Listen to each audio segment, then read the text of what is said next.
Les vraies voix Sud Radio, 17h-20h, Philippe David. Retour des vraies voix avec Françoise de Gaulle, Luc Gras et Luc-Éric Krief.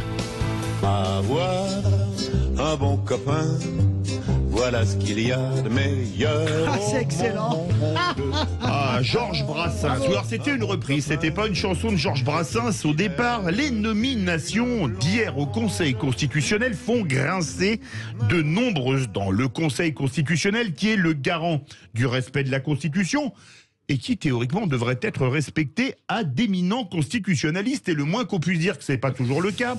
Jacqueline Gourault, qui est ministre de la Cohésion des Territoires et des Relations avec les collectivités territoriales et proposée par Emmanuel Macron, elle était professeure d'histoire-géographie, donc pas grand-chose à voir avec le droit constitutionnel. De l'autre côté, c'est Richard Ferrand qui a proposé Véronique Malbec, elle, magistrate judiciaire. Seul problème, elle était procureur général de la Cour d'appel de Brest, la supérieure hiérarchique du procureur de Brest, qui a fait un enterrement de première classe à la suite de l'enquête préliminaire concernant les mutuelles de Bretagne, qui concernait un certain Richard Ferrand. Alors, est-ce que finalement maintenant les nominations ne sont pas politiques, puisqu'on a quand même beaucoup d'anciens ministres au Conseil Constit, Alain Juppé, Laurent Fabius, Jacques Mézard, maintenant Jacqueline Gourault. D'où notre débat, nomination au Conseil constitutionnel, est-ce le règne du copinage? Et vous êtes 98,6% à dire oui sur Twitter. Avec nous, Jean Quatremer, correspondant de Libération à Bruxelles, qui s'est beaucoup exprimé à ce sujet sur Twitter. Jean Quatremer, bonsoir. Non seulement sur Twitter, mais dans Libération, où j'ai fait un billet qui s'appelle La République des obligés. Je l'ai lu. Absolument. Excellent. Alors justement, mon cher Jean Quatremer, j'ai fait ma petite enquête en préparant l'émission. Je suis allé voir les membres de la Cour suprême aux États-Unis. 4 docteurs en droit diplômés d'Harvard, 4 docteurs en droit diplômés de Yale et une doctoresse en droit diplômée de Notre-Dame, c'est-à-dire les universités américaines top niveau. Est-ce que c'est pas finalement compétence aux USA versus copinage en France ?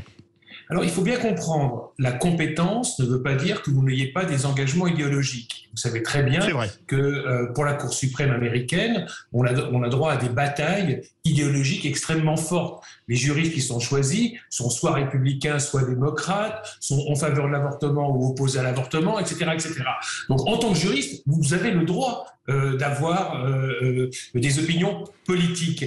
Mais au minimum, vous êtes juriste, vous êtes compétent, vous êtes capable de prendre une décision qui parfois va même contre vos opinions personnelles, parce que vous êtes là pour surveiller le droit, la Constitution. Vous n'êtes pas là pour faire prévaloir les intérêts de vos copains politiques. C'est pareil en Allemagne. En Allemagne, ce sont tous des juristes. Il n'est pas question de nommer un copain politique. Là, c'est à la Cour constitutionnelle de Karlsruhe. Exactement. Exactement. Et donc là, c'est la même chose. Ça donne lieu à une bataille politique, idéologique, mais on nomme des juristes. Il n'y a vraiment qu'en France, alors en Pologne, en Hongrie ou en Turquie, où on fait ce genre de choses. Voilà, on va dire les choses comme ça. Hein. Ça nous rapproche, je dirais, des pays les plus démocratiques de la planète, notre façon de nommer les gens au sein du Conseil constitutionnel. Je suis d'accord avec Jean Quatremer. Victor Orban aurait fait ça, on serait tous en train de faire les unes et les breaking news. Donc je suis d'accord, on peut rajouter l'Italie. C'est exactement le même principe. D'abord parce que les juristes italiens sont de très grand niveau, contrairement à c'est un pays que je connais bien puisque j'y vis à moitié. Ils sont de très haut niveau et c'est exactement la même manière. On regarde la Constitution quand on est un juriste. Moi, ça me paraît lointain quand j'ai commencé comme jeune journaliste à France Inter. C'était il y a longtemps. Oui, il y a longtemps, je l'assume, bien sûr, c'est vrai. Pas sympa, ça. Non, mais bien sûr. Et il y avait une sorte de cohésion générale sur des nominations. Je me souviens de Pierre Mazot qui avait fait absolument l'unanimité sur l'ensemble des bancs de l'Assemblée nationale, de la gauche à la droite. Une grande lignée. Alors, il y avait ça. Après, moi, je pense qu'il y a un vrai souci. Le Conseil constitutionnel a été mis à mal pendant la pandémie parce que personne n'a compris, ou tout le monde a trop bien compris, la question de la proportionnalité avec, d'une certaine manière, ce Conseil constitutionnel qui valide tout ce qui est presque liberticide. Enfin, presque, je suis quasiment euphémiste. J'euphémise même carrément.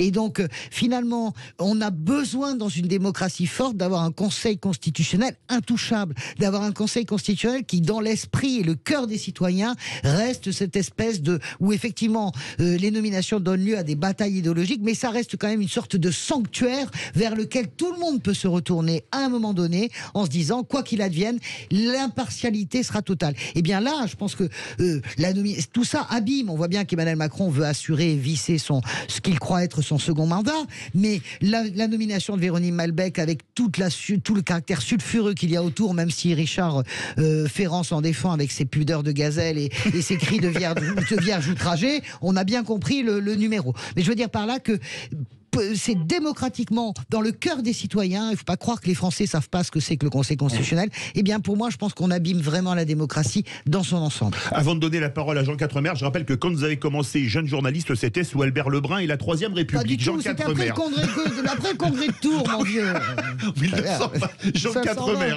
J'étais au gouvernement de Blum, vous savez. On a commencé ensemble, comme des journalistes. On était chez Blum, on s'engueulait déjà. Jean Quatremer. Oui, c'est l'ensemble en fait des contre-pouvoirs qui ont été abîmés sous le quinquennat d'Emmanuel Macron. Il faut quand même se rappeler qu'Emmanuel Macron s'est fait élire avec l'idée qu'il allait renouveler, revivifier la démocratie. C'était une de ses promesses de base, c'est-à-dire on va sortir du monde d'avant. Je vous rappelle, le monde d'avant, le monde des copains et des coquins. On allait en terminer. Désormais, on allait voir ce qu'on allait voir avec une république, une démocratie renouvelée. Là, on voit que c'est exactement l'inverse. Effectivement, vous avez 1000 fois raison en disant que le Conseil constitutionnel a validé l'ensemble des atteintes aux droits fondamentaux décidés par le gouvernement français. C'est-à-dire, mais il y a eu des petites annulations ici ou là, mais à la par exemple de la Cour suprême espagnole, où la Cour suprême espagnole a même annulé le pass sanitaire dans plusieurs régions. Là, le Conseil constitutionnel n'a pas joué son rôle. Mais le pire, c'est que vous avez le Conseil d'État qui n'a pas joué son rôle non plus. Pourquoi le Conseil d'État ne joue pas son rôle ? Tout simplement parce que les conseillers d'État, qu'est-ce qu'ils font ? Ils attendent au Conseil d'État. Ils s'ennuient un peu, il faut quand même le dire, globalement, c'est emmerdant, et ils attendent de revenir au pouvoir, ils attendent de revenir dans un cabinet ministériel. Donc on ne va pas se fâcher avec l'État parce qu'on risque de finir sa vie au Palais Royal. Vous pouvez rajouter la Cour des comptes, mon cher ami. Vous savez, le nombre de hauts fonctionnaires qui pantouflent avant de revenir dans les cabinets, c'est très impressionnant, et à chaque gouvernement, c'est la même histoire. Luc Gras. Oui, pour connaître l'activité de médiateur, je pense qu'il faudrait impliquer dans ce domaine-là aussi les sujets comme l'impartialité, la neutralité et l'indépendance. Aujourd'hui, il faut évidemment que les membres du Conseil constitutionnel soient des juristes, parce que le rôle des membres du Conseil constitutionnel, c'est d'interpréter les thèses qui lui sont présentées essentiellement pour voir s'ils sont compatibles avec le bloc de constitutionnalité de la République. Donc, on ne va pas faire ça si on est autre chose qu'un juriste. Donc, les juristes sont absolument essentiels. On pourrait aussi poser comme élément, par exemple, que ça ne doit pas être des membres du gouvernement, surtout des membres du gouvernement sortant, parce que dans le cas de Madame Gourault, c'est quand même invraisemblable. Elle va sortir de son ministère. Comme Jacques Mézard. C'est pas la première fois. Voilà, donc c'est pas la première fois. Non. Et donc, c'est vrai ce que vous disiez, Monsieur Quatremer, c'est qu'on a un problème par rapport au Nouveau Monde. Il nous a vendu, Emmanuel Macron, le Nouveau Monde. Un certain nombre de naïfs disaient, le système est un petit peu sclérosé, on va passer à autre chose. Mais non.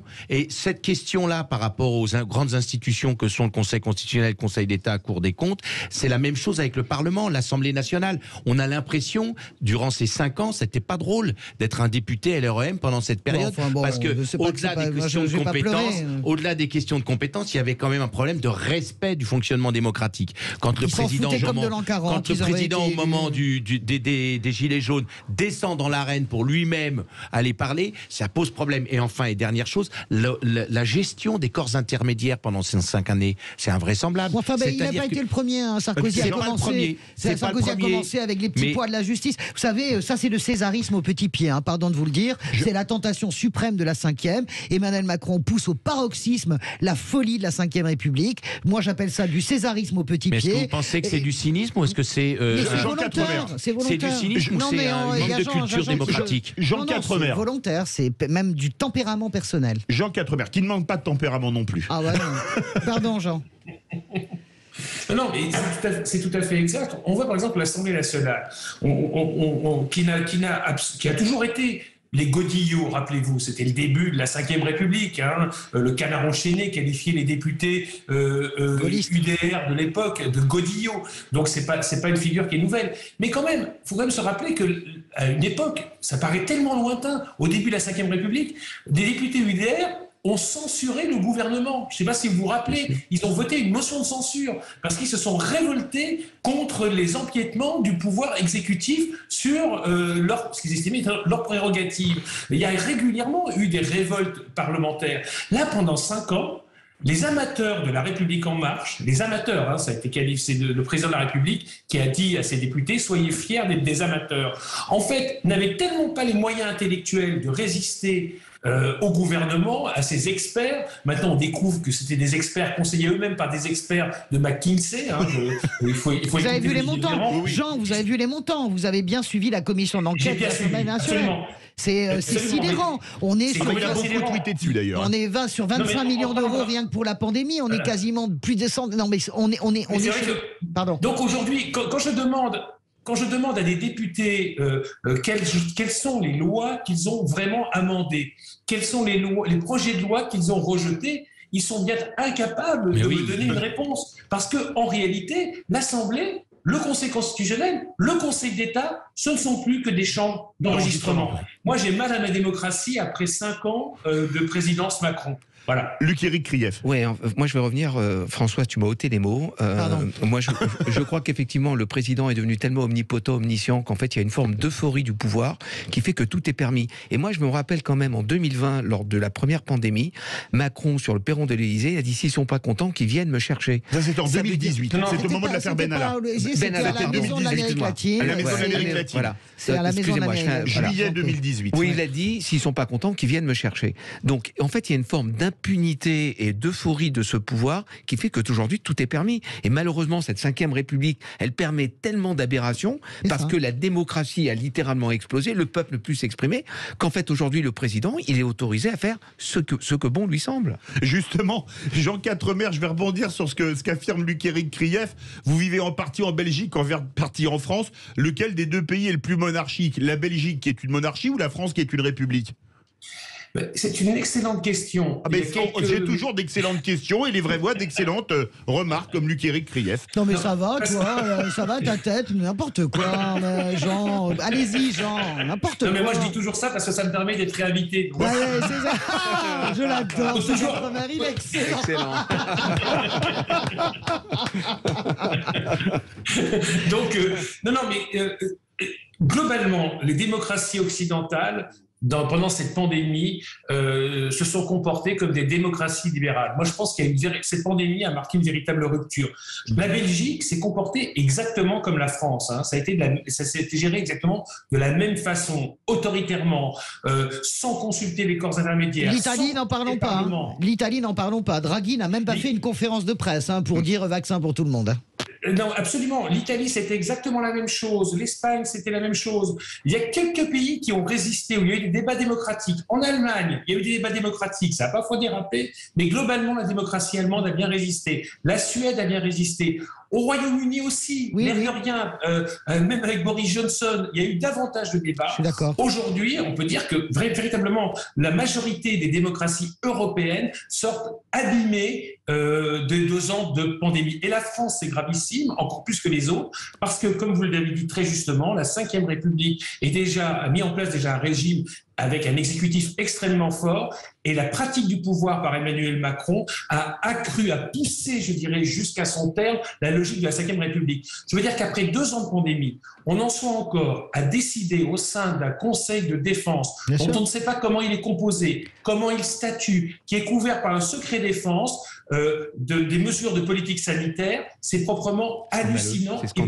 moi insupportable. Ce qui est encore plus hallucinant, c'est aussi le manque de réaction. Franchement, Jean, on termine, je vais vite. C'est le manque de réaction, c'est même pas l'apathie, c'est l'aboulie dont est frappée l'opinion publique, objectivement. Ouais. Jamais je ne pouvais imaginer que mon pays réagirait aussi peu. On part au 0826 300 300, le sujet fait réagir. Bonsoir Renaud.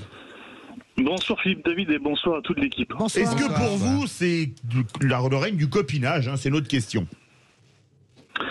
Ouais, je vais vous dire que oui. Je vais vous dire que oui. Bon, voilà, Jacqueline Gouraud, Laurent Fabius, Alain Juppé, voilà, des amis à Monsieur Macron. Je tiens à féliciter quand même les propos de François, qui est toujours formidable, et de Jean Quatremer. Alors moi, je ne m'attendais pas un jour à dire que Jean Quatremer était un génie, mais là, franchement, c'est formidable.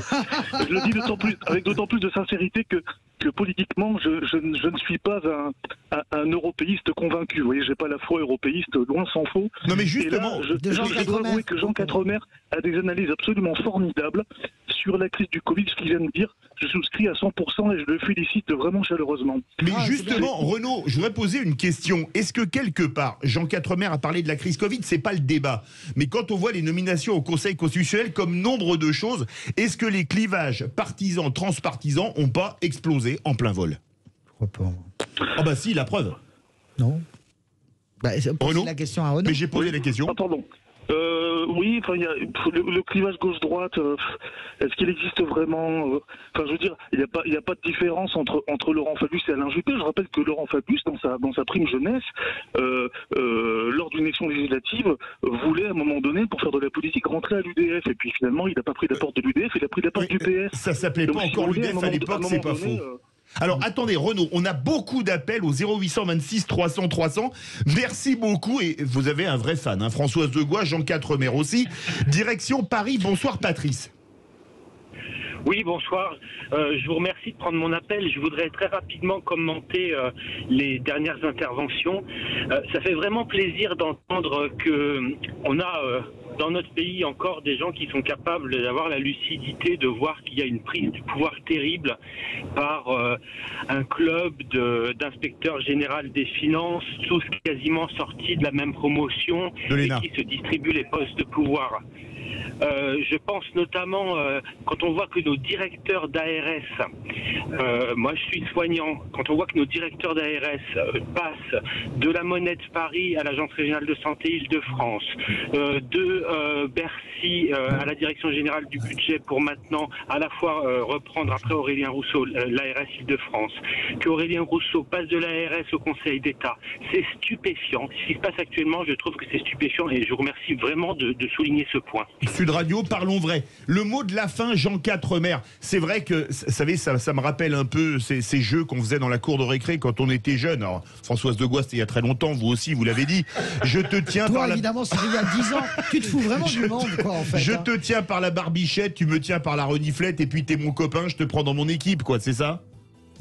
Non, mais tout à fait. Et je crois que la République des coquins et des copains, c'est quelque chose qui est, je dirais, consubstantiel à toute démocratie, tout régime politique. C'est un peu normal. Mais généralement, il y a des contre-pouvoirs qui empêchent que ça aille trop loin. Là, cette fois-ci, on sent qu'effectivement, les chevaux sont lâchés. Et ce que vous dites est très juste, c'est qu'on a vu exploser, je dirais, les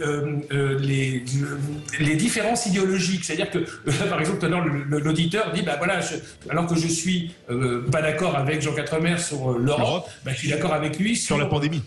Sur la pandémie et sur la défense des libertés fondamentales. Attention, moi c'est la défense des libertés fondamentales. Je ne suis pas médecin du tout. Et c'est vrai, c'est-à-dire qu'on voit bien que tous les lignes idéologiques se sont brouillées et qu'on retrouve maintenant clairement dans un camp les gens qui défendent les libertés publiques, qui ont défendu l'état de droit, qui défendent la démocratie et ceux qui ont estimé qu'il était absolument nécessaire face à une maladie qui, au final, n'a pas tué tant de monde que ça, contrairement à ce qu'on nous annonçait il y a 2 ans où c'était l'apocalypse, où on a foulé aux pieds tout ce à quoi on a cru depuis 50 ans. Et là, c'est là, je crois, où le clivage idéologique fort. Et le vrai problème aujourd'hui, que je terminerai peut-être là-dessus en parlant une notation politique, le vrai problème aujourd'hui de Valérie Pécresse et de la droite, il est bien celui-là, c'est qu'on ne sait pas où est la droite aujourd'hui. Parce que sans la pandémie, sans la politique sanitaire, la droite colle à Emmanuel Macron, est incapable et sur les questions d'immigration et de sécurité, elle colle à l'extrême droite. Alors qu'ils avaient les moyens de faire entendre une voix libérale. Tout à fait. Et dans libéral, c'est la liberté économique, mais c'est aussi la liberté politique. Je veux simplement ajouter que c'est le règne de la technocratie, et je trouve très dangereux de remettre en cause le clivage droite-gauche, parce que quand on le remet en cause, c'est la démocratie qui l'emporte. Merci beaucoup Jean Quatremer, correspondant de Libération et à merci Bruxelles. à Jean Quatremer parce qu'il sait prendre le large. Oh, non, mais non, n'importe quoi. Et moi, ce que j'aime, comme il est à Bruxelles, c'est qu'il a toujours la frite. Verdict sur Twitter. Tu vois le niveau, Jean, dans quoi t'es tombé? T'es tombé dans un trou, il faut quand même le savoir. Nomination au Conseil constitutionnel, est-ce le règne du copinage? Vous êtes 98,4% à dire oui. On va prendre tout de suite la direction des Landes avec... Tu me donnes le mec qui a dit non, s'il te plaît. C'est un gars de l'entourage.